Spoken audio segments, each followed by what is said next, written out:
अवधूत चिंतन श्री गुरुदेव दत्त. श्री स्वामी समर्थ. श्री स्वामी समर्थ. स्वामी म्हणतात, तुम्हाला स्वतःला कळत नाही इतके तुमच्या मनात काय आहे ते मला कळते. नामस्मरण करताना तुम्ही मला पाहत नसाल, पण मी तुम्हाला पाहतो, कारण मी तुमच्या हृदयातच आहे. तुम्ही नाम घेता म्हणून मी तुमच्या मागे पुढे चालतो. अशक्य ही शक्य करतील स्वामी.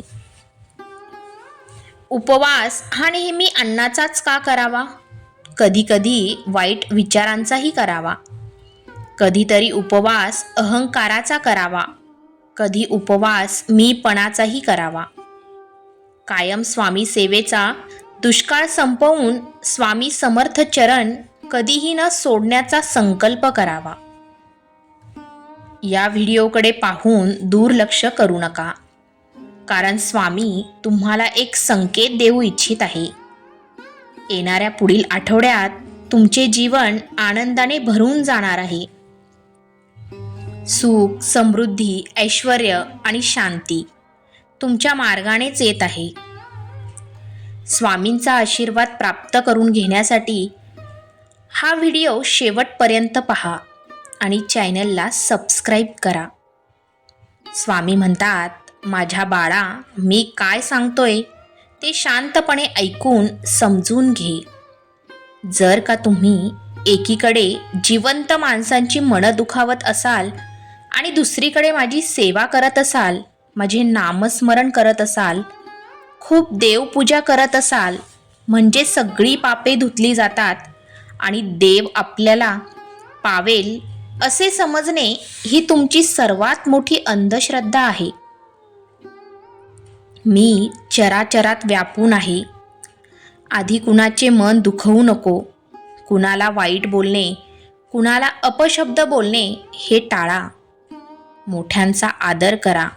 गरजूला मदत करा. माझे तुझ्यावर पूर्ण लक्ष आहे. जर तुम्ही खरे स्वामी भक्त असाल तर आधी हे आचरणात आणा. मला आनंद होईल आणि मग तुमचे आनंद कोणीही थांबवू शकणार नाही. उपवास करा किंवा नका करू, तुमची मर्जी.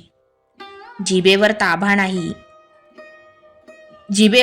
नाही जमला तरी चालेल, पण तुमचा मोह मात्र नक्कीच आवरा. तुम्ही रोज मठात जा किंवा नका जाऊ, ही तुमची इच्छा आहे. तेथे नतमस्तक झालात नाही तरी चालेल, पण तुमचा अहंकार मात्र नक्कीच विजय मिळवा. तुम्ही सोहळा माना किंवा नको, तुमची इच्छा. ते सर्व मानलंच नाही तरी देखील चालेल, पण तुमचा आचार मात्र नीटच ठेवा आणि पवित्र ठेवा.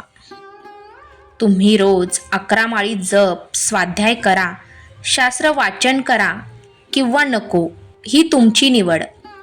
त्यासाठी वेळ नाही दिला तरी चालेल, पण आपल्या माणसांची मनं नक्कीच वाचायला शिका. बघा, तुम्हाला हे जमतंय का? तुम्ही मंदिरात सेवेला या किंवा नका येऊ, ही तुमची आवड आहे. त्यासाठी सवय नसली तरी चालेल, पण सेवेत असलेल्या भक्तांमध्ये देव पाहायला नक्कीच शिका. कर्माची भीती नक्कीच मनात ठेवा. तुमच्या मरणानंतर तुमचे चांगले कर्म आणि कमावलेले पुण्य बरोबर येणार आहे, याची पदोपदी जाणीव ठेवा. तुमचा स्वामी शक्तीवर विश्वास असेल तर होय, माझा स्वामी आईवर, स्वामी शक्तीवर विश्वास आहे टाईप करा. नशीबवान ठराल. जीवनाचा प्रवास अगदी सोपा नसतो. तो सोपा आपणच करावा लागतो. आयुष्यभर नुसता पैसा कमावण्याकडे लक्ष देऊ नका, त्याने जगणे बाजूला राहून जाते. जन्माला येताना तुम्ही काय घेऊन आलात आणि मरताना तुम्ही काय घेऊन जाणार, सगळे येथेच सोडून जायचे आहे. म्हणून जीवनाचा आनंद घ्यायला शिका. वर्तमानात आनंदी राहायला शिका. भविष्याच्या चिंतेमध्ये आयुष्य वाया घालू नका. ज्या दिवशी माणूस समजेल की समोरचा चुकीचा नाही, फक्त त्याचे विचार आपल्यापेक्षा वेगळे आहेत, त्या दिवशी अनेक वाद संपतील. तुम्ही स्वामींच्या म्हणण्यावर सहमत असाल तर आपल्या चॅनलला सबस्क्राईब करा आणि व्हिडिओला शेअर करा. आयुष्य सरळ आणि साधं आहे. ओझं आहे ते फक्त अपेक्षा आणि गरजांचं. तुमच्या अपेक्षा आणि गरजांना आवर घाला. मग बघा आयुष्य कसं सुंदर वाटेल. आपल्या पाठीमागे जे बोलतात त्यांच्याकडे लक्ष द्यायचं नाही. इतरांनी आपल्याकडे टाकलेल्या विटांपासून एक खंबीर पाया निर्माण करायचा असतो, जो तुम्हाला टाळण्याचा प्रयत्न करतो. त्याच्या मागे धावू नका. कधीच स्वतःला कमी लेखू नका. कारण या जगात प्रत्येक व्यक्ती अनोखी आहे. स्वतःवर लक्ष केंद्रित करा. कारण तुमचं लक्ष विचलित करणारे खूप भेटतील. अस्तित्व टिकवायचं असेल तर स्वतःमध्ये हिंमत पाहिजे. एकटं तर असलं तरी सर्वांना पुरून उरायचं. आपले विचार हे नेहमी चांगले ठेवा. तुमच्यासोबत कधीही काहीही वाईट होणारच नाही. जर का तुम्ही वाईट गोष्टींपासून लांब असाल तर स्वामींची कृपा, मी वाईट गोष्टीपासून लांब आहे असं टाईप करा. स्वामींची कृपा अशीच तुमच्यावर राहील. शांत राहून निरीक्षण करायला शिका. कारण प्रत्येक गोष्टीला उत्तर देणं हे गरजेचं नसतं. काही गोष्टींना आपले स्वामीच उत्तर देतात. आपली प्रतिष्ठा खूप खूप सांभाळा. कारण हीच एक अशी गोष्ट आहे जी आपल्या वयापेक्षा जास्त टिकते. एक लक्षात ठेवा, जेथे दान देण्याची सवय असते तेथे संपत्तीची कमी नसते. आणि जेथे माणुसकीची शिकवण असते तेथे माणसांची कमी नसते. आयुष्यात थोडं सांभाळून चला. पाप इतका सुंदर पोशाख घालून येतो की ते पाप आहे असे माहीत असूनही आपण त्याला कवटाळतो.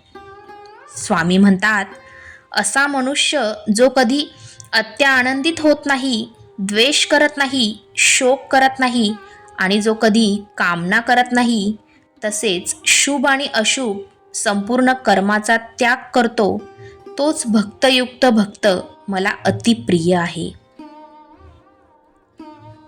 जो मनुष्य ईश्वरी शक्तीचा मनापासून स्वीकार करतो आणि परमात्म्यावर संपूर्ण श्रद्धा ठेवतो, भगवंत त्याचे कधीही वाईट होऊ देत नाही. एवढे ध्यानात ठेवा. स्वामींवर विश्वास ठेवा. कधी कधी ते सुद्धा भेटतं ज्याची आपण कधी अपेक्षा सुद्धा केलेली नसते. स्वामी म्हणतात, हृदयातल्या मंदिरात अंधार असेल तर घरातल्या देव्हाऱ्यात दिवा लावून उपयोग नसतो. हा संदेश शेवटपर्यंत ऐकल्याबद्दल धन्यवाद. श्री स्वामी समर्थ.